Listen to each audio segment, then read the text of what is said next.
Financial സ്റ്റേറ്റ്മെൻറ്റിൻ്റെ 5 elements കൃത്യമായി മനസ്സിലാക്കാൻ പറ്റിക്കഴിഞ്ഞ് കഴിഞ്ഞാൽ നിങ്ങളെ അക്കൗണ്ട്സിൻ്റെ ഒരു 50% കവർ ചെയ്തെന്ന് പറയാൻ പറ്റും.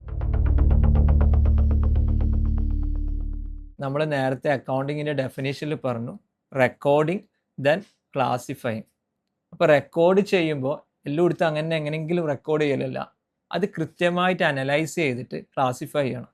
അപ്പോൾ ആ ക്ലാസിഫിക്കേഷനാണ് ഈ 5 എലമെൻറ്റ്സ്. നമ്മൾ നേരത്തെ ഡിസ്കസ് ചെയ്ത ബാലൻസ് ഷീറ്റിൻ്റെ 3 എലമെൻറ്റ്, അതായത് അസറ്റ്, ലയബിലിറ്റി, ക്യാപിറ്റൽ, P&Lൻ്റെ 2 എലമെൻറ്റ്, ഇൻകം, എക്സ്പെൻഡിച്ചർ. ഈ 5 കാര്യങ്ങൾ കൃത്യമായി മനസ്സിലാക്കാൻ നിങ്ങൾക്ക് പറ്റിക്കഴിഞ്ഞ് കഴിഞ്ഞാൽ കൃത്യമായി നിങ്ങൾക്ക് എന്ത് ചെയ്യാൻ പറ്റും, അക്കൗണ്ട്സ് ചെയ്യാൻ പറ്റും. അപ്പോൾ നമ്മുടെ first stage coding, second classification complete ആവും. വീണ്ടും മാം റിപ്പീറ്റ് ചെയ്യണം, 5 element asset, liability, capital, income, expenditure. ഈ 5 എലമെൻറ്റ് നമ്മുടെ ഓരോ ട്രാൻസാക്ഷനിലും 2 സൈഡാണ്. നേരത്തെ നമ്മൾ ഫോർ എക്സാമ്പിളിന് ക്യാപിറ്റലും ബാങ്കും പറഞ്ഞു. അപ്പോൾ ബാങ്ക് ഉണ്ട്, ക്യാപിറ്റൽ ഉണ്ട്. ബാങ്ക് മീൻസ് അസറ്റാണ്, ക്യാപിറ്റൽ എന്ന് പറഞ്ഞു കഴിഞ്ഞാൽ ക്യാപിറ്റലിൽ തന്നെ വരുന്നതാണ്.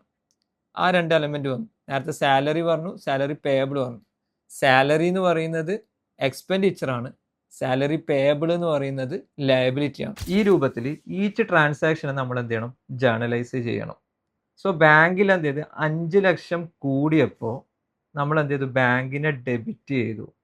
അപ്പോൾ ബാങ്ക് എന്ന് പറയുന്നത് നമ്മൾ നേരത്തെ പറഞ്ഞ അസറ്റാണ്, 5 ലക്ഷം അത് കൂടിയപ്പോൾ ഡെബിറ്റ് ചെയ്തു. അതേപോലെ തന്നെ ക്യാപിറ്റലിലേക്ക് 5 ലക്ഷം വന്നപ്പോൾ നമ്മൾ ക്രെഡിറ്റ് ചെയ്തു. ക്യാപിറ്റൽ 5 ലക്ഷത്തിൻ്റെ അഡീഷൻ വരികയാണ്.